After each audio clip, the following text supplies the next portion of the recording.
गाडी चालवताना आपल्या पायाची जी मुवमेंट आहे तशी स्प्रिंगसारखी असली पाहिजे. कधी क्लच दाबायचा, क्लच फ्लेक्झिबल असला पाहिजे, पटापट दाबता आला पाहिजे, पटापट सोडता आला पाहिजे, दोन्ही गोष्टी झाल्या पाहिजे. ब्रेकचं पण तसंच, क्लच ॲक्सिलेटरचं पण तसंच, फ्लेक्झिबिलिटी असली पाहिजे त्यात.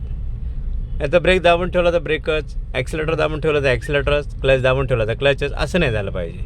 आपल्याला तो कसा पाय हलता असला पाहिजे, क्लच दाबता आला पाहिजे, सोडता आला पाहिजे, ब्रेक दाबता आला पाहिजे, सोडता आला पाहिजे, ॲक्सिलेटर दाबता आला पाहिजे, सोडता आला. म्हणजे कसं स्पीडची जी आवश्यकता आहे त्यानुसार आपल्याला त्याला ऑपरेट करायचं आहे. नाही तर एकदा क्लच दाबून धरला तर दाबूनच धरायचा, त्याने काय होणार, गाडी slow slow slow slow slow होत राहणार, मग चालणार नाही गाडी. ब्रेक दाबून धरला तर गाडी लगेच स्टॉप होणार. ॲक्सिलेटर दाबून धरलं तर गाडी स्पीडनी चालतच राहणार. रस्त्यावर आपल्याला ह्या गोष्टी कंटिन्युटी कोणाचीच नाही, ना ॲक्सिलेटरची, ना ब्रेकची, ना क्लचची. तीनपैकी आपल्याला मध्ये मध्ये मध्ये मध्ये त्याला दाबायचं असते. ओके, सोडायचं दाबायचं, सोडायचं दाबायचं.